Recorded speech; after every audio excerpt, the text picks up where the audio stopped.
Pittsburgh Steelers fans, welcome to another Wednesday night episode of the Pump Your Brakes podcast. And we're back in business. Last week we was talking about the first game.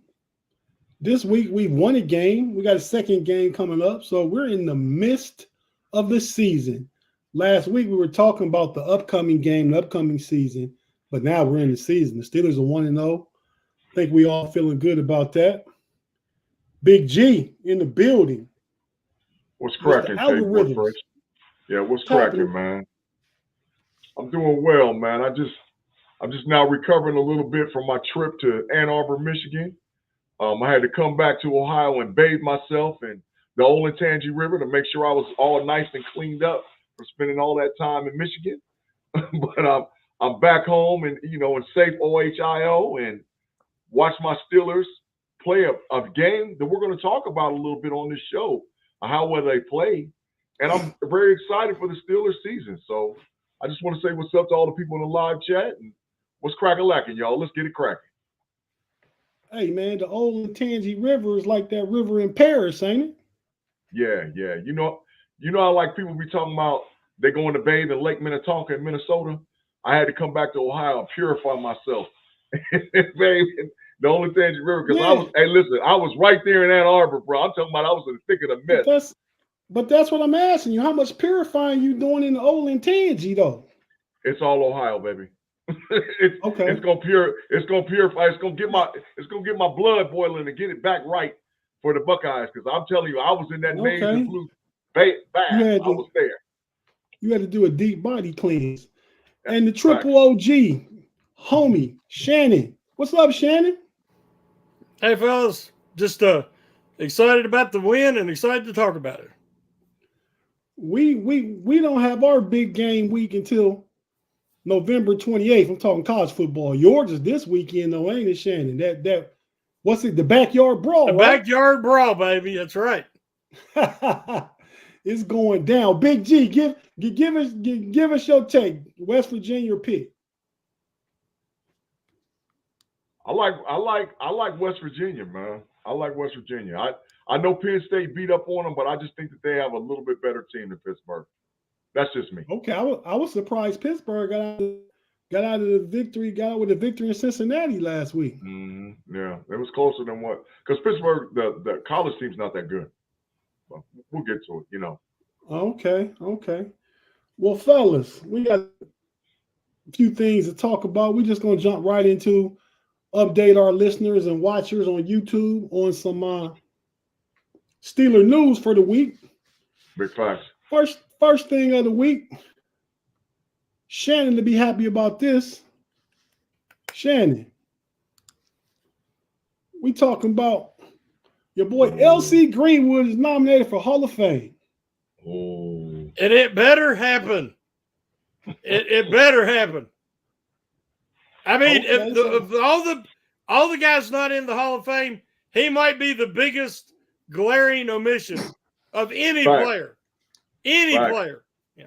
Him over Hines Ward? Far as Steelers go. Yes. Ooh, okay. There's guys that you can argue stats. We know Ward was about much more than stats. But when you talk about dominating defensive ends, part of the greatest defense I've ever seen, LC Greenwood was a freak. He was in his own way just as important to that pass rush as Mean Joe was. And he deserves to be in the Hall of Fame. Yeah. Okay. So do Andy Russell or Mike Wagner make it? Linebacker and safety? Maybe not this round. This round, the omission is LC, and it needs to be LC. Facts. Okay, I couldn't even tell you at one time I could earlier this week. Couldn't even tell you about the other guys that were nominated. There's some really good players. There's some good guys in there that I want to see make it from other teams. But of all the guys, LC is the biggest omission. Yeah. I meant to. Okay, so I mean, and I meant to start with this. I want you guys hit hit your mute buttons for just a quick second, please. Yeah, go ahead, Doc. All right. We just want to remember and honor the victims and the heroes from 9/11, 23 years ago today. Seems like a long time ago, but we'll never forget those in the World Trade Center, those at the Pentagon, and those in Shanksville, PA, about 78 miles southwest of Pittsburgh, I believe. But yeah, so we just want to take time to honor and appreciate and remember those. So just give us 10 seconds of silence.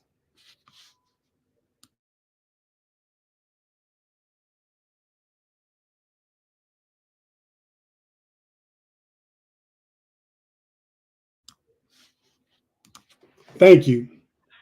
So, fellas, yeah, we just wanted to remember those that we lost on this date 23 years ago. Facts. Anything you guys want to say about giving tribute to the heroes or the country or just any of that before we get off into the rest of the football? Yeah, I just got one major thing, man, that people need to remember. We live in the greatest country in the whole world. And so because of the sacrifice that goes on with our military veterans and what they do and how they live, and not just for them, but for our firefighters, our police officers, our first responders, our emergency responders, without those people, we couldn't have the United States of America that we have. So we honor you and we thank you. And for our fallen Americans that died on 9/11, thank you. Thank you, guys. Thank you for the families. And we'll continue to pray for the families and lift the families up as we move forward. Thank you, Big G. Yeah, I would. Okay. Go ahead, Shannon. I remember vividly being at work and getting phone calls first from my wife saying that America was under attack and looked like a terrorist attack in New York, and it's just being stunned. I couldn't believe it. Couldn't even imagine something like that happening. And then to see the horrific aftermath and so many innocent lives and families destroyed. But, you know, when a country is divided as we are at the moment, that was unity. And everybody was united against a common enemy. And we said we'll never forget, but we have. And I'm not going to get political, but we can't forget. And they deserve better. And those that went to war afterwards deserve better. And as for us, and we're not going to forget. And God bless America, and God bless each of those families and everyone impacted. Thank you, Shannon. And well, yeah, I was not out here living in the DMV yet. I was still at home in Ohio. I remember I wasn't married then, so I remember the young lady I woke up with. Big G, remember the one that used to be over there on Spring Street with me? Yep. Cooking breakfast. Yep. But no, man. I mean, yeah, I woke up. I was working second shift at that time, so I wasn't at work yet. I woke up and turned on the news. I think I got a text from a buddy of mine, and like, turn on the news and look what happened in New York. And I was looking at it, and then you hear it crashed. Another plane crashed into the Pentagon, and the one that crashed in Shanksville, PA, was trying to make it to the Capitol. So you know those people, and FDNY and everybody is part of the rescue team and all those people. But those people on Flight 93, I believe. The one that landed and crashed in Shanksville, New York, saved the Capitol, saved more tragedy because they fought the terrorists. Facts. You know, Facts. Shout out to those heroes. We won't forget you. We'll remember you and remember your heroic efforts every year at this time for as long as this is a country. Amen. Yeah, absolutely. So, real quick, another thing Shannon will be happy about. This was Shannon's happy week for news in Steeler land. I know this. Welcome home, TE. Shannon Edmonds. I've been begging for it. Was picked up off the Jaguars practice squad. he's probably one of the best third or fourth strong safeties in the league. He knows the defense. Minka Fitzpatrick had his best years, his all-pro years with Terrell Edmonds as his partner. So I'm gonna come to Shannon and ask Shannon, how you see this working, Shannon, with TE being back in the building? And I saw his news from in the locker room today. I like that guy. That's a good dude. Yeah. That's who he is. I know people that know him personally. And the dude is just a team player. He's a quality human being. He's going to come in, help the team, do anything it's asked. That's what he did before. That's why the Steelers took him from Virginia Tech. At Virginia Tech, he played multiple positions. It hurt his draft stock, or it could have. But the Steelers see through that, took him in the first round, probably more of a second rounder.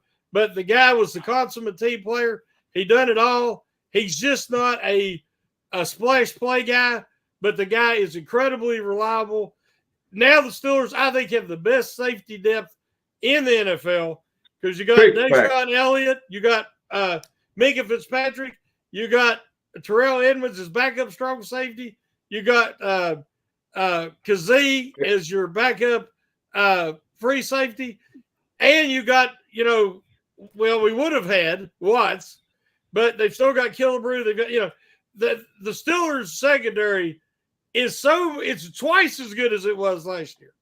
I mean, if you watch that game, they had double coverage because your middle linebackers can move. They had double coverage on most receivers against Atlanta. It was the best coverage I've seen out of the Steelers secondary, and I don't know when.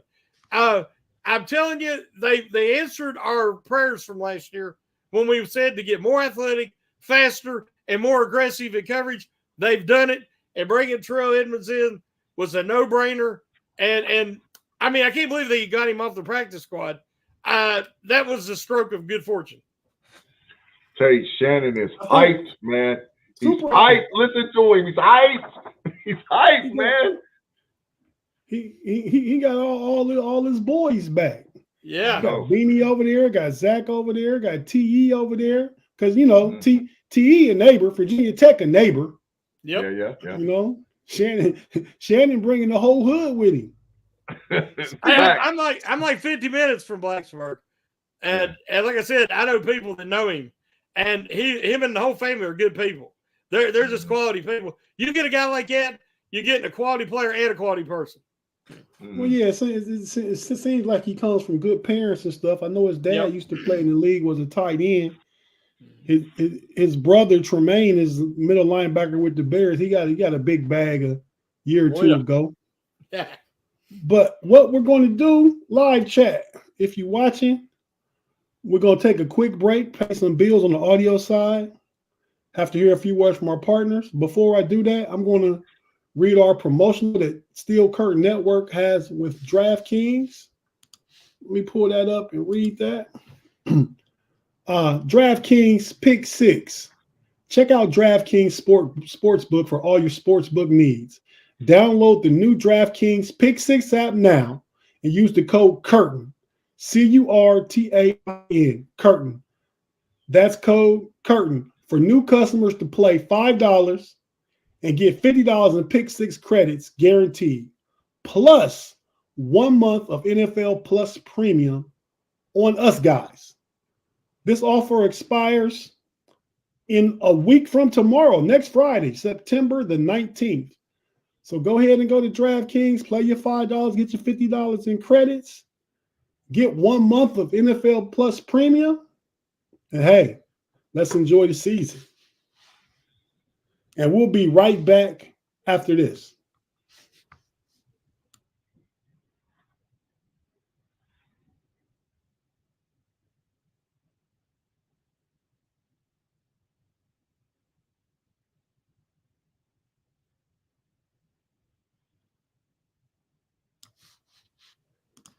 And we're back on the Pump Your Brakes Wednesday night podcast. Mr. Algorithm in the building.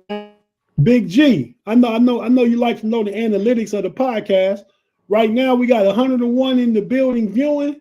We got 40 thumbs uppers. They'll get right, man. I trust them, man.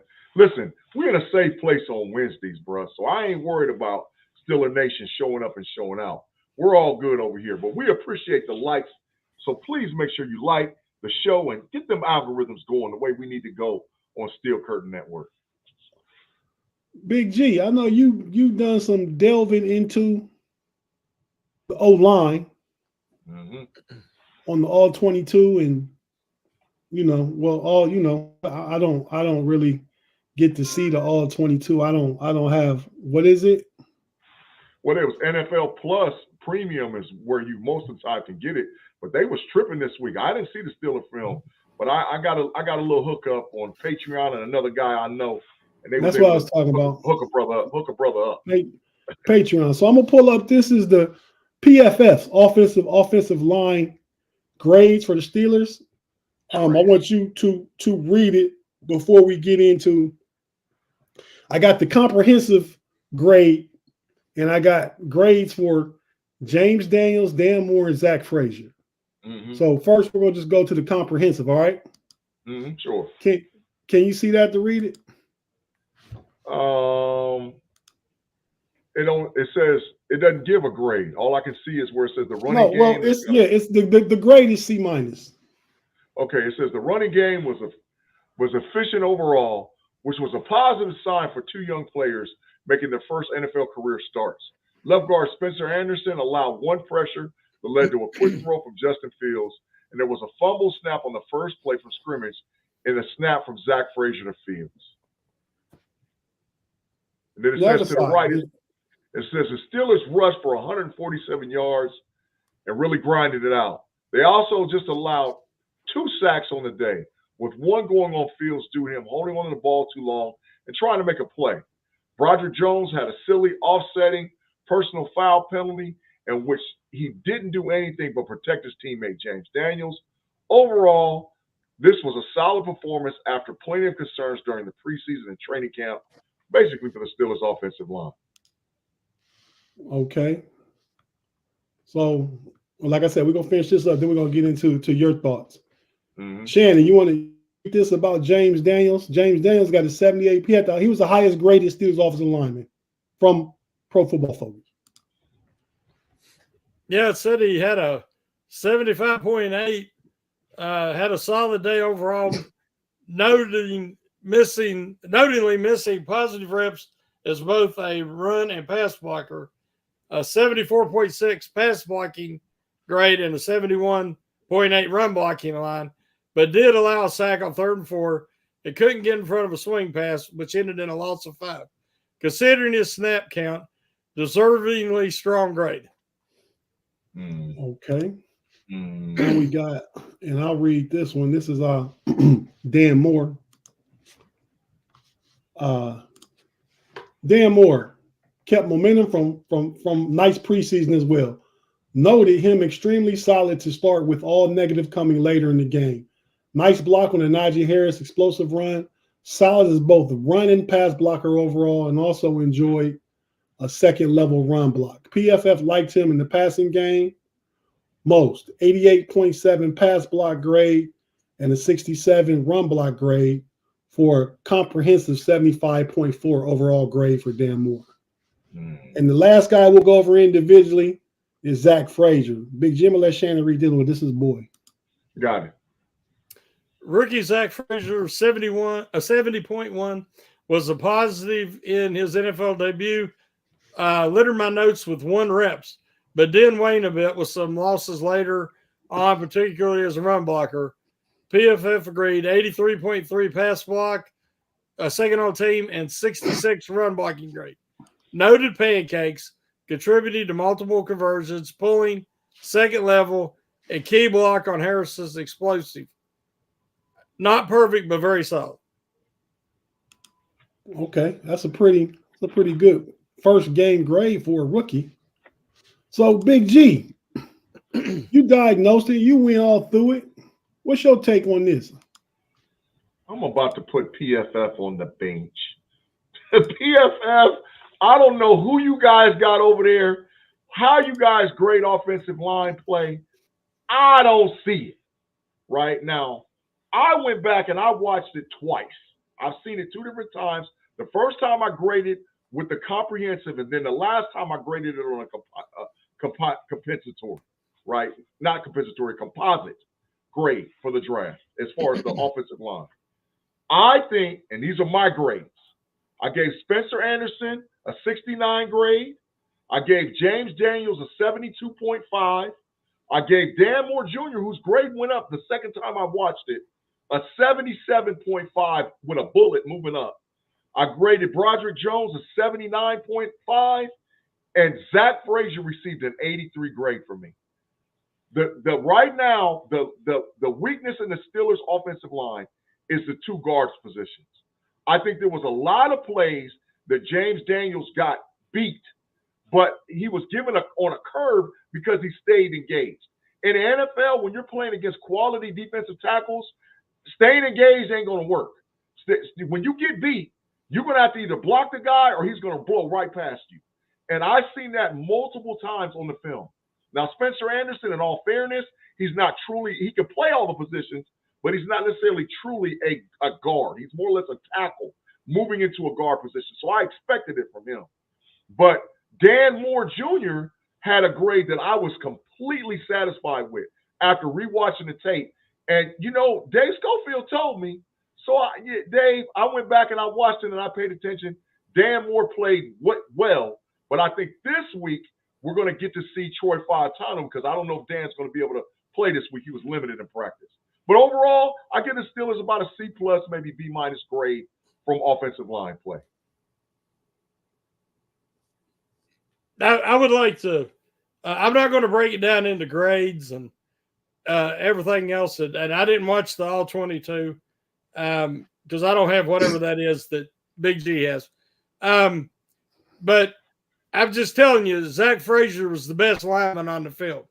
Facts. He's a rookie making his first start, and he outclassed everybody. Now, them talking about him waning later, as a center, there was a lot of combo blocks, and he wasn't getting a lot of help from either guards, and he still held up. So I disagree that he waned. I didn't like his run blocking grade. I thought it was too low. Spencer Anderson he did an admirable job in the fact that he's a 7th-round pick. That was his first action, first NFL start. I thought he did admirable. James Daniels did not have a good game. Horrible. They've said in the last 2 years he's given up 1 sack. Well, he doesn't give up 1 this year. He could have been credited on the second one, except that Fields tried to roll out and held it too long. Dan Moore Jr. is what he is. He's solid. He's not spectacular. It was who he was going up against. He wasn't really challenged much throughout the game. And I think that people's making a big deal out of nothing. It needs to be Broderick Jones and Fautanu. And Moore needs to be on the bench. Facts. For the bench. Facts. Double sign. Facts. And Jones, again, he still struggled some. Better than the preseason. But if you put him on the left side and leave him alone, he's going to be good. But I did have to mention that Frazier, when you watch him, he's just – the dude's real, man. He's the real deal, and the Steelers got him one. Facts. Well, go ahead, Shannon. Thanks for the super chat. Jay's upper teeth. Shout out to Shannon. He's talking to you, so go ahead and read it. He said, Shannon, I didn't believe, but Frazier is him. And I wholeheartedly agree with you. Yeah, absolutely. Tate, did you see that other super chat from Claude Bishop? My man. Claude Bishop for the 5 Binkers, bro. He said, great tribute to 9/11, gentlemen. And Big G, your boy Justin Fields isn't as bad as I thought. And hello to everyone in the chat. Claude, you're trying to kind of come around, bro. Listen, man, come on around the Big G's world, man. Come on out that matrix. Come on out that matrix, man. Come on around. Get out the matrix free card. Yeah, come on around. Stay over here close to me, man. You'll be all right, man. You stick close to me. Yeah. But so let me ask you guys, and we don't know because we don't know what Dan Moore's status is. But how do you guys seeing the line shake out this week? Well, as of today, what I saw as far as the practice snaps and what was concerned, Dan Moore was limited. You know, he hardly didn't practice at all. They said he's got a couple of ailments here or there, and it might limit his ability to be ready. And I think that Troy Fautanu took a lot of snaps at the tackle position. So I could see Fautanu getting his first start against Denver. At left or right tackle? I would put him, I think he's probably going to play right. Yes. I think Troy's going to play right, and I think Roderick Jones is going to play left. So I could see the lineup this week as Fautanu, Broderick Jones, Anderson and Daniels, and Frazier in the middle. I can see it. So if that happens, Dan Moore is out. Do they just roll with Fautanu and Broderick Jones? Is that the plan? Or does Dan Moore get his starting position back and you move Jones back to right tackle? Or maybe Fautanu plays right tackle because they deem Jones not as healthy as he could be. What do you guys think about that? Shannon? Well, they say that Moore's ankle swelled up after the game. Facts. So, you know, he might have some floating particles in there. You know, different things could cause that because he didn't appear to injure it during the game. But he better watch. He's going to get Wally pipped because if he goes out of the lineup very long, you're going to have Jones take his position. Mm-hmm. And Fautanu is going to keep right tackle, just like what I think's getting ready to happen to Russell Wilson. He ain't too happy about it either.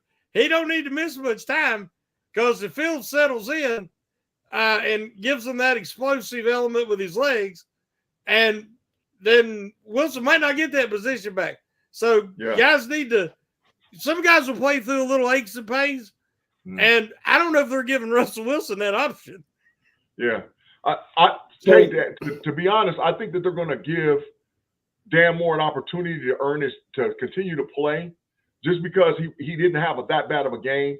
But if Fautanu has an outstanding game and grades very high on his first NFL start in the NFL, especially against Brandon Browning and those Denver Broncos, because that's who he's going to be matched up against. So if he shows that he can hold his own against the Denver Broncos defense, yeah, Moore might be up out of there, bro. He might be up out of there. And Tomlin spoke glowingly of Fautanu yesterday in practice. He said he deserves an opportunity to play to be a starter.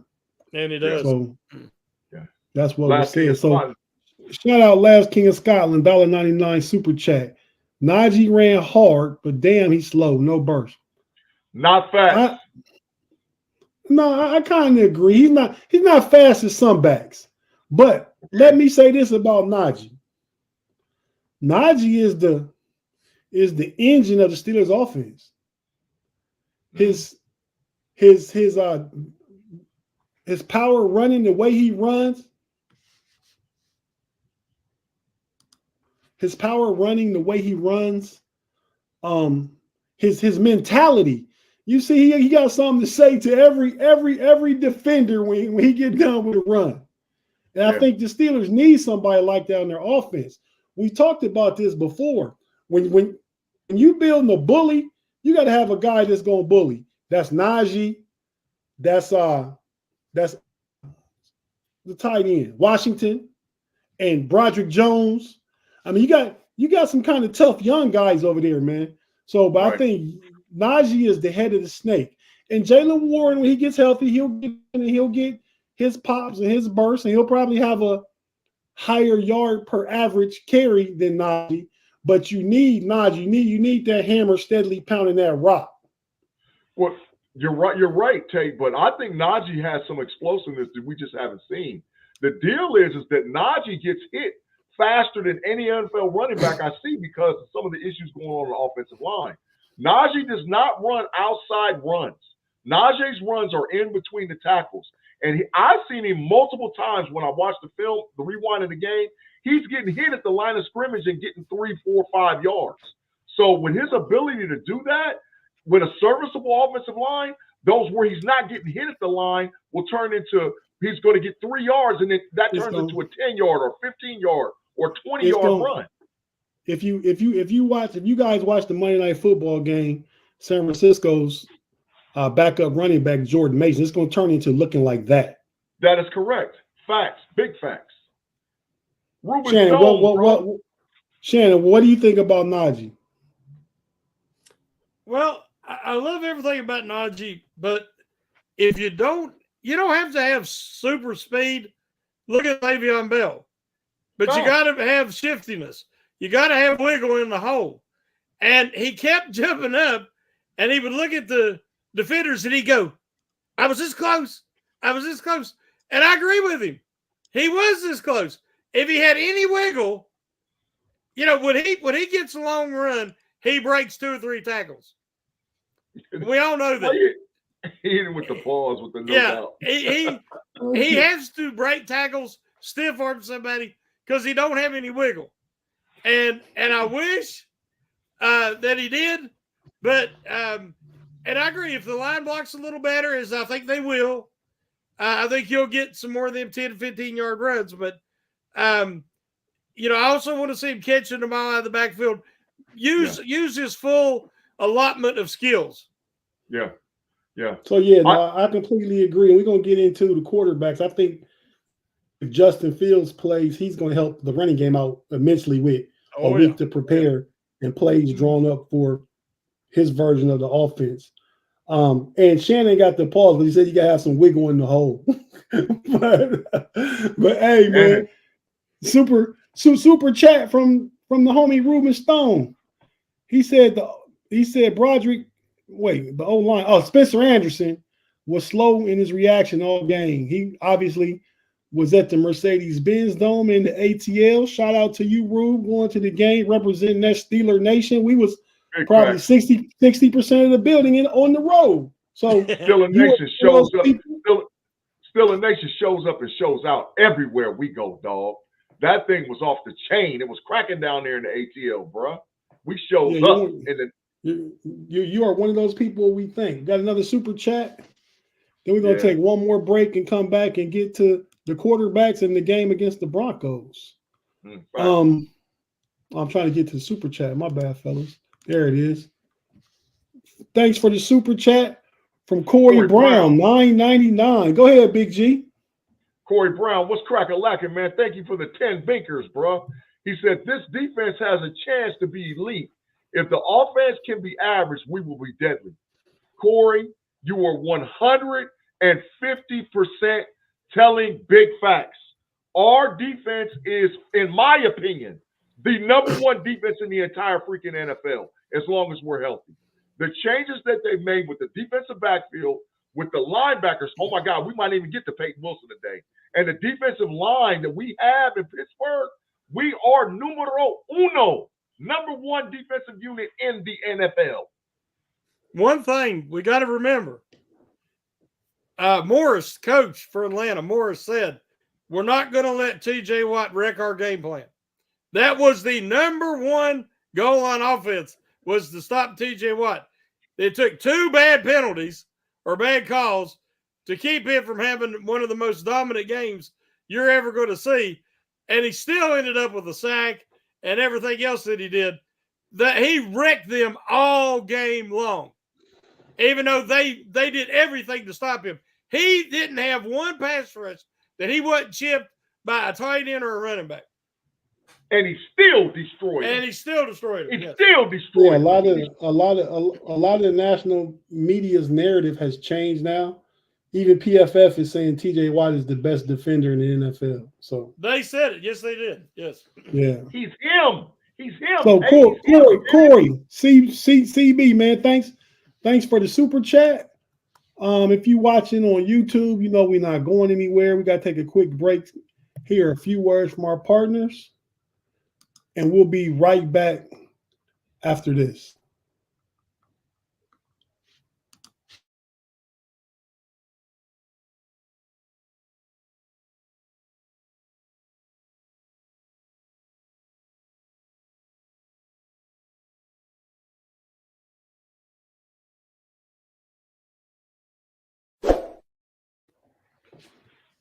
And we're back on the Pump Your Brakes podcast. Big G, 150 in the room with us, 60 on the thumbs up. I trust them, dog. I'm telling you, I trust this. Be patient. I trust them. They're going to do what they need to do. They know what time it is on Wednesday at PYB and Steel Curtain Network, dog. We're going to be all right. But make sure y'all hit the rhythms, though. Don't make me out to be a liar, y'all.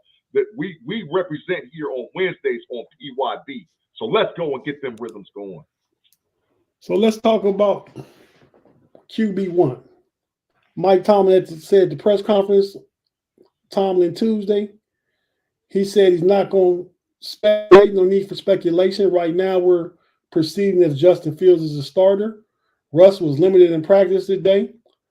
What we have up here are stats from not even a year ago, October 1st, 2023 game, Broncos and Bears, 31-28 Broncos. I feel like it was Justin Fields' best game, 28-35. 335 passing, 4 TDs, 1 interception. Russ, solid, 21-28, 223, 3 TDs. So, I think optimally, this is what we want them both to be for the Steelers. This game they had against each other. And this is kind of symbolic of the competition that has presented itself now because of Russ's calf, and Russ is 36, and when you get older, you don't heal faster. Takes a little time. He re-aggravated it. This could be a reoccurring injury, soft tissue. So Justin Fields got in last week, started for Russ. He looked good. Do we agree he looked good? Big facts. I think on short notice, he ran a playbook that was designed. Same playbook. He ran plays that was the game plan was created for Russell Wilson. Yes. So if Fields plays this week, I think there's a lot more options will be on the table. But as far as this QB, I don't want a controversy because the Steelers don't deal in peddling controversies too much. It's the national media's narrative that puts it on us. But what do you guys think about the quarterback room? I'm telling you right now that if Justin goes in here, well, first of all, let me say this. The playbook is going to open up this week for Justin Fields, you guys. If you notice in that game against Atlanta, the longer he played well, the more trust Arthur Smith got in the play calling for him. If you know, it wasn't until late in the fourth quarter where I think Tomlin was talking to Arthur Smith get conservative, don't let him do this, that, and this. But Arthur Smith started dialing it up. And I think starting this week from the snap, if Justin's the starting quarterback, he's going to dial it up early and often. And I wouldn't be shocked if Justin had close to 300 yards passing and over 50 yards rushing. I would not be shocked at all because I think that Arthur Smith done figured out how to use this tool. And he's like, bro, this is a Swiss Army knife. I can do everything I want to do with my offensive style. So I like Justin, man, moving forward at quarterback. And I think this is the week he can prove that he's the starter moving forward for the Steelers. Hey, so Shannon, you said Russ is not happy. Tell us about that. Well, first I want to say I've heard people talk about the Steelers offense. That was a game plan for Russell Wilson. And Fields, he took it and ran with it. I disagree. I think that Fields was, they realized late in the week Wilson wasn't going to be able to start. Everything was cutting the field in half, single read. If the read wasn't open, and I'm talking about wide open, they told him to run with the ball. So you'd watch. He'd see if that first read was there. If it wasn't, he took off. They simplified things, which I said they needed to do with Fields because he has to rebuild his confidence. He's going to have to learn to read the field and make progressions. These are things he's going to have to do. So I think they simplified it. As you said, as he become more comfortable, they still kept single read. The one big play before half, he rolled to his left, and they run Pickens across the field, and because they know that he has the arm to hit him with that, and it got him in field goal range. The other play was pretty much a straight play action drop back, and then he hit Pickens down the field. Let's forget the excellent throw and catch that was called an offensive pass interference. That really wasn't, but we won't get into that. But I will, Shannon. It was trash. Keep going. It was ridiculous. But I mean, we've seen blatant times and it not be called. This was like inconsequential, and they call it. But every call that was 50-50 went against the Steelers. We know this. But Wilson sees the handwriting on the wall. He knows Fields is younger. He's more athletic. He knows that Tomlin is infatuated with Fields. And Fields has a chance to be a franchise quarterback for a while. You remember a few years ago, Coach Tomlin said he values judicious use of quarterback mobility in his offense. And I think Fields is as mobile as anybody. Yeah, as anybody. Yeah. I said after the game, I must have been on Friday after the game Thursday. I said Justin Fields could do everything you saw Lamar Jackson do against Kansas City Chiefs last week. Oh, easily. Yeah. I mean, you watch Anthony Richardson.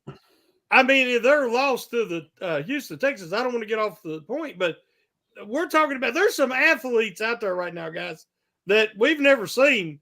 I mean, Anthony Richardson's like Randall Cunningham-esque with the height and the arm and everything. But Justin Fields belongs in that conversation. This guy, he's got a great arm, freaky fast. I mean, and I feel like Anthony Richardson was more of a project coming out of college than Fields was. Oh, definitely. And Anthony Richardson in the game the other day, we saw a lot of good plays, great plays from him. He was 9-19 passing. Yeah, it was big plays or nothing. Yeah, right. So and sometimes you'll take that. I mean, it wasn't lost. They had a couple of breakdowns and all, but he made enough big plays to win that game. That was a good game. But I think that Fields, they will have a more open game plan, more creative. They'll loosen the reins, so to speak. But we got a real problem here. If you look at that throw chart, it looked just like last year. Nothing in the middle. Now, they said it's caused of the two safeties Atlanta has. Yes, those guys are good. But a good offense dictates and will use certain route combinations to pull a guy out and leave somebody open in the middle. If they're going to key on Pickens, you can use Pickens to clear out. And he can still be effective even if he ain't in the route. I mean, he is at the intended target. I thought they went a little vanilla because I think they knew they could win that game just based on the defense. My concern is they think that this week because they're going up against Bo Nix, a rookie quarterback, and they think we're going to have the advantage. And they cannot be as vanilla, I think, this week because Denver's strength at secondary is on the outside. Yeah. Whereas Atlanta was their safeties. They're going to attack the middle of the field this week. They have to. Washington and Hayward is going to attack the middle. They have to. I guarantee you they're going to attack. And I think Najee Harris and Jalen Warren too. Will come out the backfield and come with a running back crosser across the middle. I think we see that too. So my thought, we got a new gift. I got all these shoe boxes back here. A couple of them are still brand new because they're, a couple of them are all white. You gotta have an extra all white pair, Big G. But what we've done, they on the shelf. Right. In case something special happened. I mean, I got a white pair right now, but this is my everyday white pair of the same shoe. But what we did was take Justin Fields out the box. The shoes is out the box now, man. Yeah. So I kind of feel like we gotta try them on. We gotta break them in. We gotta wear them. Russ, man, you a good old comfortable pair of shoes, man. You've been good for a lot of years. But Russ, I gotta wear these new kicks, man. You know what I mean, Big G? Yeah. I think that's the approach for the Shannon about to get the big fine. I think that's the approach this year for the Steelers, man. I think that Justin, in my opinion, can solidify his position at quarterback this week with a win in Denver. With a win in Denver, if Justin plays well, no turnovers, about 250 passing, about 50 to 60 rushing, 1 or 2 touchdowns. I think Russ is to the bench the rest of the way. And it's not nothing personal against Russ, but I think we're a better team fit for Arthur Smith's offense with Justin playing quarterback. Yeah, but we don't want to scuff him up. You don't want to scuff up him new white, shoes there. Don't scuff him up. Them fresh kicks. You don't want to scuff him up. That's right. You know, Big G, how you avoid puddles and mud and stuff. We gotta stay on the concrete, man. Shout out to the homie Rube Stone, man. Another $4.99 in the super chat. Pump your brakes, Mr. Tate. The 31 minute before the half, and the Jackson INT was so loud, like we were the Steelers home game. Here we go. Yeah, that's what I said. I said there's probably 60-40 Steeler fans there. I wasn't suggesting that Steeler fans wasn't in the building. Tate, Shannon, I gotta say this, and I mean this wholeheartedly. We have the best corner combo in the whole freaking NFL. We have the best with Jackson and JPJ. We have the best corner combo in the whole freaking NFL, bro. Jackson is a beast. Who's better? Tell me, Tate, who's better? And I don't know that you're wrong. I just think it's too early just to jump out there. So slow down a little bit, Big G. I can't help myself, man. I can't help myself. I'm telling you right now, Jackson should have had to. And I'm telling you right now, I don't care. Bring them on. Our corners are some dogs. They dogs out there, man. So the matchup against Denver. Coach Tomlin, y'all know Coach Tomlin's record against rookie quarterbacks? I don't know that. 24-6. Big cook. I'm gonna put up this graph and y'all tell me the 6 quarterbacks he's lost to. Wrong graphic. This graphic. Oh, them is rookies. Rookies.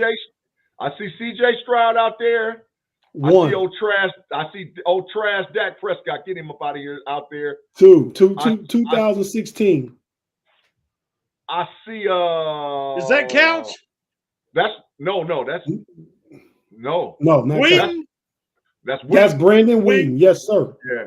I see Troy Smith from the Baltimore Ravens out there, number 10, OHIO in the building was Crack-a-Lackin' Troy. That's we had seen it. Carson Wentz. Yeah. Carson Wentz. And I see Thompson, what's his name? The backup for the Cleveland Browns right now. DTR. Beat us in Cleveland last year because that was terrible. We couldn't get a first down and kick a field goal in that game. But yeah, that graphic says 24-5. He's actually 24-6. So Mike Tomlin has a good track record against rookies. But as we see, we lost to DTR, we lost to Brandon Wheaton. We can slip up and lose to a quarterback who's not as good as we thought he was. Right? But most of them games were blowouts. Like the Philly game was a blowout. The Dallas game, Ezekiel Elliott's who killed him. I remember in other games, they didn't do anything on offense. So it wasn't a defensive letdown, it was an offensive letdown. Okay, speaking of offensive letdown, another game against a rookie. I'm sure you guys will guess this because use your context clues, who we playing, who it is. This rookie quarterback, got his first career start against the Pittsburgh Steelers in 1983. John Elway. I watched it. John Elway, a dog. I watched it too, Shannon. Yes, it is John Elway. So that day, see if you guys remember this.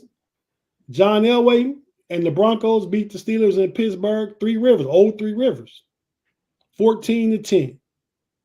I mean, think about that game was 41 years ago, September 4th, 1983. Yep. Yeah. So seven's wild with this one. So John Elway was sacked 7 times. Did you guys remember that? His first game, he was sacked 7 times by the Steelers. I can't remember who their edge would have been in '83, or who would have been the guy, this main sack guy back then, Shannon. in '83, I don't remember. I know that they had Keith Gary. I remember Keith Gary. Yeah, and I'm trying to think who else got sacks. I know that Lambert put a heck of a hit on Elway and scared him to death. He was looking at Lambert like he was Dracula. He was scared to death of Lambert. Right. They would show that his eyes was that big around. That's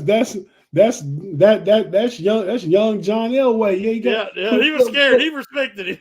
Welcome to the NFL, young man. Welcome to the NFL. So the 14-10, 7 sacks. You assume the Steelers would have won that game. You know why they lost? Offense. Big trash. Exactly, but why specifically? Probably Sevens.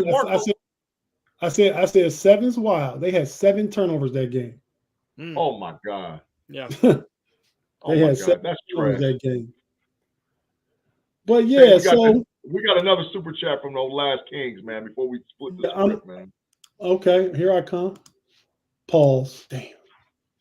No doubt, dog. No, Diddy. I did it to myself. No doubt. Last King of Scotland, man. Thank you for the $199. Russ is quarterback 1. The veterans recruiting him, not the bust. Hey, I'm not going to argue with your last King of Scotland. I'm going to just let you know that the play on the field is going to let you know who's the starter. And I think it's going to be real obvious after week 2. Hey, man, and I'll say this. Russ is solid. Russ had that one good drive against Detroit. I could see Russ coming out there unable to move, looking like he did against Buffalo. With this O-line, still haven't figured it out who's going to play where and all that. I think Justin helps the offensive line, helps the run game. And I'm a Big G. You know I'm the biggest Russ fan. Facts. That's facts. And I was saying 6 months ago, I want Justin Fields. Yeah. And you said when he was coming. But when we got Russ, I was happy. We got Justin Fields. I was still happy, more happy, but I was like, what are we going to do? Yeah. Now it's kind of playing itself out. Yeah. You know what I mean? So, I don't know. It's just playing itself out. If Russ can't stay healthy, Russ, what makes us think Russ is going to just come in and play against Denver and do well? And he hasn't played but 6 series, only one of which was good in the entire preseason. And, we saw Justin Fields last week playing on short notice, protected the ball. His legs make the difference, man, for the whole offense. His ability to not see something in the pass game and run and get a first down on 3rd and 6 is huge.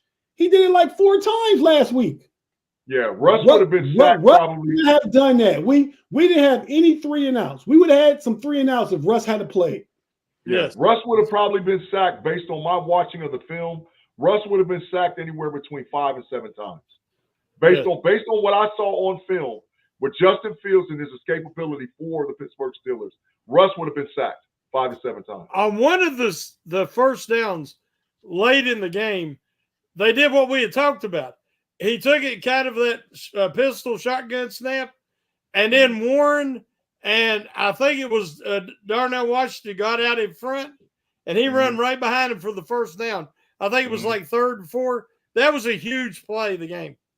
Yeah, and it's something you could do with his mobility. Yeah, and there's no bigger Russ fan than me. G. It was a running theme on the homies and on the know-it-alls football picks every week. I got Detroit over everybody and Russ over everybody. Yeah. For a couple years, even though it's that bad year in Denver, the real bad year. If Justin continues to play well, this is not a situation where Russ would lose his job because of him not being healthy or not playing bad. It's a situation where you got the young kid and you let him play. It almost reminds me of that scenario with Tom Brady and Drew Bledsoe. Bledsoe wasn't ready to play. He got hurt and all whatever else. Brady came in. He was serviceable, led him all the way to the Super Bowl. Now, of course, later on, he turned into the GOAT. But the issue is, and I'm not saying Justin Fields is the GOAT. I'm saying that let the young guy play as long as he's got confidence and keep going. And then if you need him, because if y'all remember, Bledsoe came in the playoffs when Brady got hurt and destroyed us. Super Bowl, yeah. And destroyed us. That's what I'd rather have Russ in that position to where, like, okay, if something happened, we got the veteran that we know that can handle and right the ship and keep us moving forward on us for a playoff run. That's just my position. I could actually see Russ asking for a trade, man. If 4 or 5, he not the starter, hadn't played. I could see this working if the Steelers can continue to limit the pressure on Fields. And what I mean is not pass rush pressure. I'm talking expectational pressure. If they could keep it simple, keep him to 1 to 2 reads, let him the offensive line continue to improve to where he feels more comfortable play action, I can see him being successful because he don't have to be Mahomes in this offense. He just has to be functional. Yeah, facts. Fellas, okay, it's that time almost. So, Shannon, give me one defensive key. Big G, give me one offensive key. Then when you give your offensive key, Big G, give your score prediction. Shannon, get your score prediction after Big G. Then I go last. But first, the defensive key. Well, for me, you have to stop the run to make Knicks beat you. So that's going to, Cam Hayward had a good game. Patrick Queen, they really focused on him, took him out a lot. But it opened up for Peyton Wilson and the other guys to make big plays. And I think that this week we'll see Queen show up more. But if they can stop that running game and force Knicks to beat them, there's one big difference this week. Is Knicks is mobile. So with the speed in the middle of the field with Wilson and Queen and Elliott and Fitzpatrick, those guys are going to have to keep the play in front of them, keep their eyes in the backfield, and come up and tackle Knicks because he will try to run more than I'm more worried about his legs than I am his arm. Because honestly, on paper, the Steelers should really be able to control this Broncos offense. My score, because this week we kind of know who's starting. Okay. Big G, offensive key. Offensive key is the utilization of the tight ends in the middle of the field against the Denver Broncos. I think that because they have serviceable or really very good corners and Patrick Surtain too, so I think he's going to travel with George Pickens the entire game, and they're going to say, "Okay, somebody else is going to have to beat us." So I think that the game plan this week should be how do we attack Denver in the middle of the field, be it if it's with Mount Washington, with Pat Freiermuth, with Cam Hayward, with our other tight ends, and or with our running backs, and maybe Cordell Patterson even plays a bigger role this week with getting the ball to him in space in the middle of the field and giving him an opportunity to take off. So I like the Steelers to utilize and attack Denver in the middle with the tight ends, running backs against their defense, because I think on the outside, maybe George Pickens, he's going to get his opportunities, maybe 5 to 9 targets, but I think that you don't have to look for him to have a super flat splash play for the Steelers to win this week. Score prediction, Big G. My score prediction is Pittsburgh Steelers 24, Denver Broncos 10. TJ Watt ends up with 3 sacks, and wins Defensive Player of the Week for this week in the NFL. Steelers 24, Broncos 10. Like that. Shannon, your score prediction. Mine was off last week due to the quarterback changes and some other things. But I think I got a better feel for this week. I'm going to say 23-13 Steelers. Ooh, a little closer, but still 2-score game. I like both those scores, man. So I don't want to copy either of you guys. So I'm going to go ahead and say we get 3 touchdowns and 2 Bosworth field goals. Give us 27 to 17. That's where I'm at. Oh, also another score prediction, G. Tate beats you the first week of fantasy football, 153 to 140 something. That was big trash. I ain't even gonna get into it right now. We ain't got time because there was man, I'm so mad at the Jets, man. I ain't even. I'm gonna leave it alone right now, dog. We got another super chat and we got to get out of here. The Jets is big trash, man. I'm cheering against them all year except for Brees Hall. All right, super chat from Steeler Reaper, $4.99 super chat. We appreciate you. Great analysis as always. Appreciate you guys. Still waiting on Shannon's Frazier jersey debut, or did I miss it? No, you have not missed it. I haven't got it yet. It's been a little confusion. I've had somebody say they was going to get me one, and I don't know if that's still happening or if I'm going to be getting my own. But we're waiting to see. But it's coming. I think the Frazier jersey is a safe bet, man. Oh, it's going to happen. Yes. Also, I'm somewhat of a gambler. I think I'm gonna go ahead and get me a Justin Fields jersey, Big G. I'm feeling confident about that having some long-term standing. This man does like to roll the dice. Yeah, the dice is rolled, bro. The dice is rolled. Tate's buying the hype train this week. He's saying the big hype for sure. Yeah. I like it. I'm with you. I've been literally rolling dice since I was in 7th grade. But yeah, man. So fellas, I think another great show. Shannon, we know you got the hangover come up on Mondays. Anything else you want to plug? No, that about do it. I'm just can't wait to talk to everybody after we see another Steelers victory this Sunday. I'm excited about this game, man, because I'm excited about the potential of Justin Fields myself. Big G. Yes, sir. Pump your brakes. The homies overtime, the know-it-alls, the Level Up podcast, the That's Rather Cavalier podcast, and the new No Cap Recap NFL review that we do on the audio side airs probably for your ride home from work on afternoon. We recap the entire week that was in the NFL from the Monday night game. That's when we actually record it. We go back to Thursday and go over every game for the whole weekend. So check that out on the Fans First Sports Network audio channel, the No Cap Recap. Big G, anything else from you? That's it, man. Thank you guys all in the live chat. We appreciate it because we got the greatest live chat on the Steel Curtain Network. We appreciate y'all, and we're going to be happy to be back with y'all next week on PYB. Yeah, man. Great show. We appreciate you guys.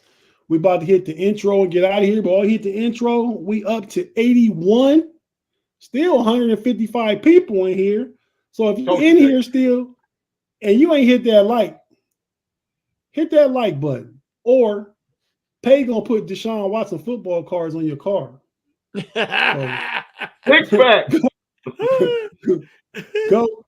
Go ahead and hit that like one time for us. And until next week, for myself, Tate, the homie algorithm, Big G himself, and the triple OG, Shannon White. Shannon, take us home, man.